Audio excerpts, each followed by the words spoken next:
Let's try and understand this system that we're all a part of.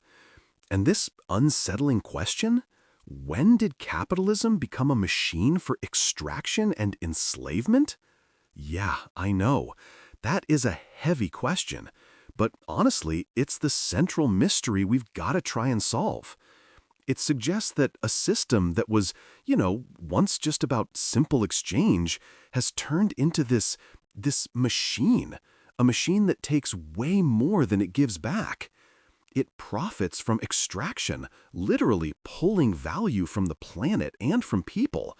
And it creates this modern kind of enslavement, trapping us all in these endless cycles of debt and dependency.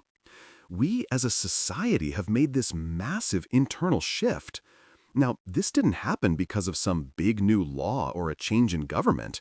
No, this happened inside our own heads, a fundamental change in what we all as a society decided to value.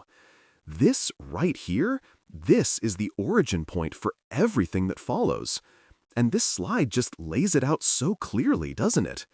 We move from a world where work could be about its impact, where it could be a real source of purpose, to one where it's, primarily about income. We stopped measuring a person's life by its worth, their contribution, their creativity, their character, and started measuring it by their wealth. The goalposts themselves have been completely moved. And of course, when you change the entire goal of the game that drastically, there are going to be consequences. This new game creates costs, and I mean massive costs that don't show up on any spreadsheet or balance sheet. You can think of it like a giant unpaid bill that the system just keeps ignoring, hoping maybe we'll never have to pay it. But that due date, it's coming up fast. There are three main categories for these ignored costs: physical, social, and moral. These are the pressure points, right? The places where this relentless pursuit of profit starts to break things: our planet, our communities, and even ourselves. Let's take a look at each one. Okay, first up, the physical cost. This is the one we see in the headlines literally every single day. Our planet has finite resources, things like clean air, fresh water, a stable climate, and they're being devoured like they're never going to run out. An extractive machine needs fuel, and in this case, the fuel is the Earth itself. The system just doesn't know how to stop until something, eventually, gives way. Next, the social cost. This is the price paid by people. This shows up as burnout, anxiety, and just this deep sense of isolation. It's the constant stress of the gig economy, the hollowing out of our communities, this feeling that we're all just competing against each other instead of working together. I mean, when profit is the only thing that matters, human well-being isn't just ignored. It becomes an expense that needs to be cut. And that brings us to the moral cost. Now, this one is maybe the most dangerous because it eats away at the very fabric of our society. It forces us to ask, just how far are we willing to go to win in this system? What corners get cut? What truths get bent? It's this slow corrosion of our ethics, all in the name of getting ahead. Winning isn't about creating the best thing anymore. It's just about beating everyone else, no matter what it takes.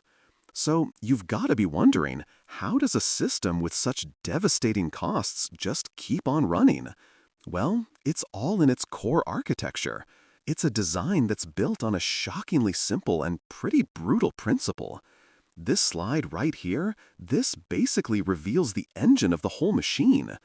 See, you've got a small group of people who own the systems that make all the money, the factories, the algorithms, you name it, and they get to privatize the gains. That's just a fancy way of saying all the profit flows straight to them.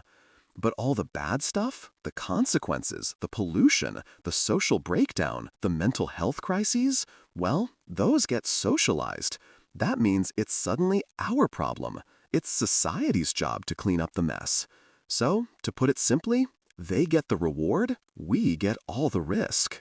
When you have a system that's structured this way, it forces you to confront a final, chilling reality about how it actually defines success. This right here, this is the system's motto. It's the cold, hard logic at the end of the trail. Your value as a human being isn't your kindness or your skills or what you contribute to your community. Nope. In the cold calculus of this machine, your value is your net worth. Your actual intrinsic human worth has been totally replaced by your accumulated wealth. So I'll just leave you with this thought. If the current way we measure success is so clearly broken, if it's costing us our planet, our communities, and our integrity, then what comes next? We have the power to rewrite that definition. We can build a whole new measuring stick for what a successful life and a healthy society really looks like. The question is, what will it be based on? That's the challenge we're all facing now.